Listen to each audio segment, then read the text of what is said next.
संतो मा च याचिस्म कश्चन एता सत्या आशीषा संतु। वेद कह रहा है भाई, वेद में क्या कह रहा है कि पितर विदा हो रहे हैं और विदा होते हुए पितर क्या कर रहे हैं, आशीर्वाद देकर के जा रहे हैं। क्या आशीर्वाद देकर जा रहे हैं? गोत्रो नो वर्धताम, आपका गोत्र बढ़े। गोत्र में पुत्र पौत्र आदि, इतना ही नहीं, दातारो नो अभिवर्धनताम, आपके कुल के अंदर गोत्र तो बढ़े, वो सब जितने गोत्र बढ़ रहे वो सब दानी हो, दान करने वाले।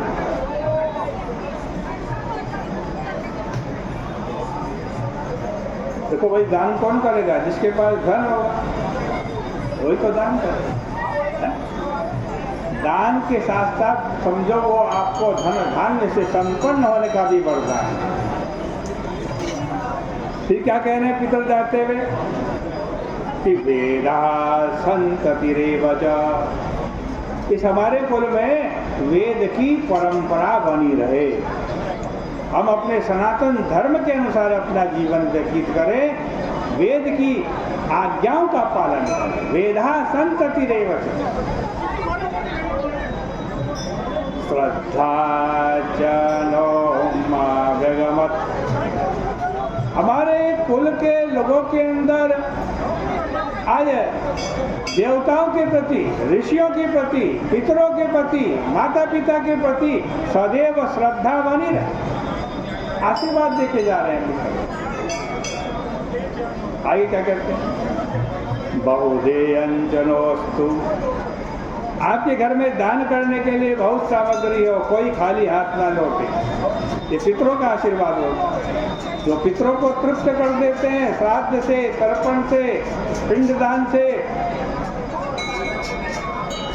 कोई कमी नहीं रहती उनके। अन्नम च नो बहुबहवी, हमारे कुल के लोग जो तर्पण कर रहे हैं, श्राद्ध कर रहे हैं पितरों के निमित्त, अन्नदान, जलदान, द्रव्यदान, वस्त्रदान, जो सब कुछ कर रहे हैं, उनके लिए पितर आशीर्वाद दे रहे हैं। क्या आशीर्वाद दे रहे हैं? अन्नम च न बहुबहि, आपके घर में खूब अन्न की कमी ना। और कहते अतिथि लभे मरी, आपके घर में खूब अतिथियां हैं, जो भी अतिथि आवे उसका खूब स्वागत करते हैं।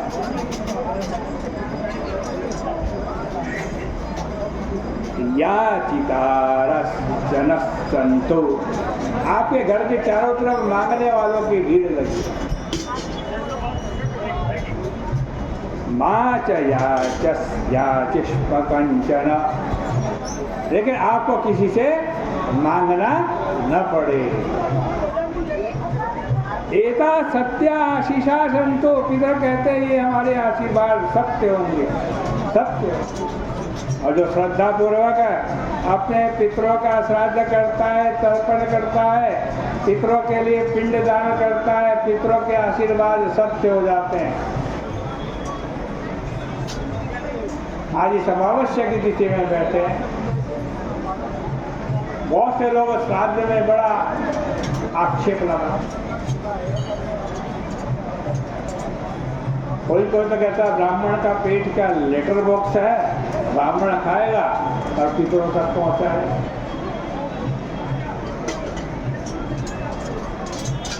बहुत से कहते कौवे ने खाया, क्या हमारा पितर कौवा बना है जो कौवा बन के खाएगा?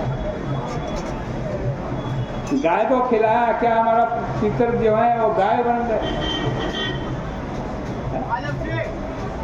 डालते हैं ना चार रोटी पूरी, गऊ के लिए, कौवे के लिए, गंगा जी के लिए है? और कुत्ते के लिए विधि विधान है।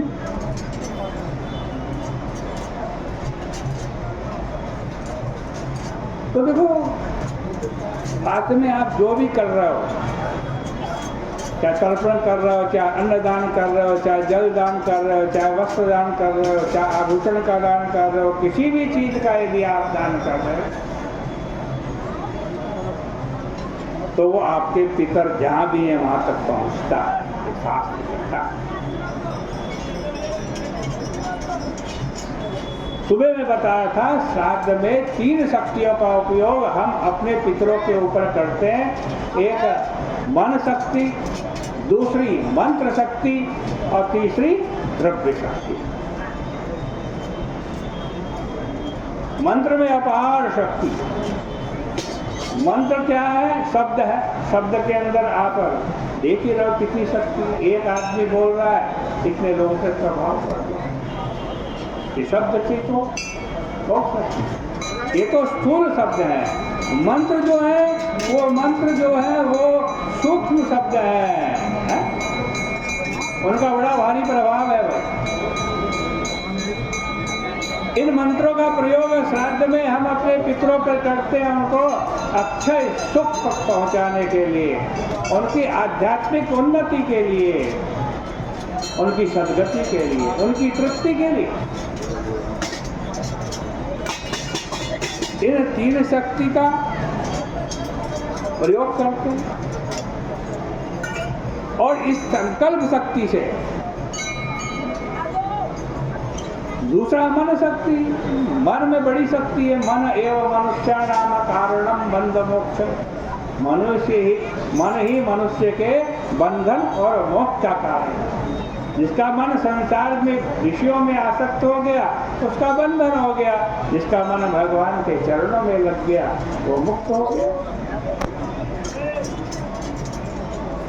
इस मन शक्ति का प्रयोग भी श्राद्ध में मैं सुबह बता रहा था। आज श्राद्ध करता है, श्राद्ध करने वाले को पहले नियम बताए जाते हैं। ये श्राद्ध के दिन है भाई, या शौच के दिन है।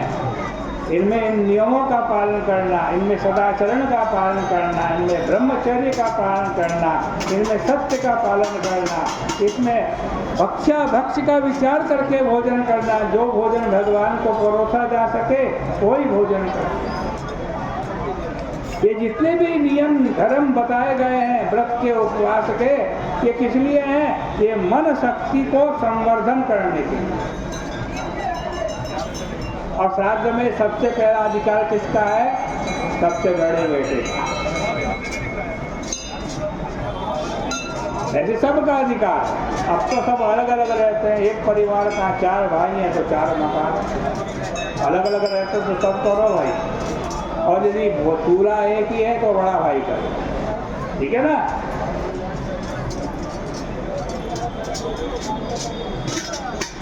पुत्र कौन होता है? देखो शास्त्र कहता है पुत्र पिता की आत्मा होता है। पुत्र कौन? पिता की आत्मा। आत्मा वही जायते पुत्र। पिता की आत्मा से ही पुत्र पैदा होता है। वो जो पिता की आत्मा है, वो जो पुत्र है, वो भी सबसे बड़ा पुत्र है। वो अपनी मन शक्ति को बढ़ाकर जब मंत्र बोलता है, पितरों का आह्वान करता है और फिर क्या करता? उसमें दान करता, द्रव्य दान करता है। तो भैया उससे जहाँ भी जिस भी लोक में आपके पितर हैं, ये मंत्र सामान्य नहीं है। इन मंत्रों को में लगाते ओम। ओम क्या कहते हैं? ओंकार जो है वो क्या है? वो ओंकार सेतु है, पुल है। आपकी भावनाओं को, आपके किए गए सत्कर्म, पुण्य, धर्म, दान, पुण्य के आज अति महत्वपूर्ण सूक्ष्म भाव को ये मंत्र उन पितरों तक पहुंचा देते। द्रव्य शक्ति तो है। देखो हेमाद्री में बड़े सुंदर बात लिखी है। 2 मिनट की बात कहूँगा फिर समाप्त करूँगा। जो लोग ये कहते हैं कि भाई ब्राह्मण ने खाया वो पितरों को कैसे मिल गया, गऊ ने खाया वो पितरों को कैसे मिल गया, कौवे ने खाया वो पितरों को कैसे मिल गया। हेमाद्री में लिखा है कि देवो यदि पिता जाता शुभ कर्मानुयोगता तस्यान्नम अमृतम भूत्वा देवतेभ्यनुगच्छति। यदि शुभ कर्मों के कारण आपके पितर देवलोक में चले गए हैं, देवता बन गए हैं, तो श्राद्ध का अन्न अमृत बन करके उनको प्राप्त हो जाता है। गंधर्वे भोग रूपेण, गंधर्व बन गए तो गंधर्व का जो भोग होता है वो भोग, वो प्रसाद बन करके गंधर्व लोक में पितरों को प्राप्त हो जाता है। पशुते च तृणम भवे, पशु बन गए तो उनके भोज्य पदार्थ तिनका आदि बन करके उनको मिलता है, घास आदि बनते। और यहाँ का लिखा है यदि मृत्यु के बाद सर्प बन गए, नाग बन गए पितर, तो साधान्नम वायुरूपेण नागत्तेऽप्यनुगच्छति। सर्प जो है वो वायु का पान करता है, तो वो श्राद्ध का अन्न वायु बन करके नागलोक में बैठे हुए आपके पितरों को प्राप्त हो जाता है। और पानम भवति यक्षत्ते, यक्ष लोग आज सोमरस का पान करते हैं, तो आपका श्राद्ध का अन्न वो सोमरस बन करके उनको मिल जाता है। और राक्षसत्ते तथा विषम, यदि राक्षस बन गए हैं तो श्राद्ध का अन्न मांस बन करके उनको प्राप्त हो जाता है। और दानवत्ते च मांसम, दानव बन गए तो उनको भी मांस। और यदि प्रेत बन गए हैं तो रुधिरोदकम, खून नियन करके, खून का जल बन करके उन पितरों को प्राप्त होता है। और मनुष्यत्वेन पानादि नाना भोग रसो भवेत, यदि मनुष्य बन गए हैं तो नाना प्रकार के पेय पदार्थ, नाना प्रकार के आज मिष्ठान्न पकवान बन करके आपके पितरों को वो आपका श्राद्ध में दिया गया जो भी अन्न है, धन है, वो प्राप्त हो जाता है। आज पितरों की विसर्जन की अमावस्या है, अंत में हम पितरों को प्रणाम करते हैं। भाई देवताभ्यः पितृभ्यश्च महायोगिभ्य एव च नमः स्वाहायै स्वधायै नित्यमेव नमो नमः। देवताओं को, पितरों को, महायोगियों को आज स्वाहा, स्वाहा तो देवताओं के लिए, और स्वधा, स्वधा पितरों के लिए। स्वाहा और स्वधा के द्वारा हम ये श्राद्ध का अन्न दान कर रहे हैं, वस्तु दान कर रहे हैं। उन पितरों को नमस्कार है, प्रणाम है। इतना ही कहकर आज की चर्चा का विराम करते हैं। बोली गंगा मैया की जय।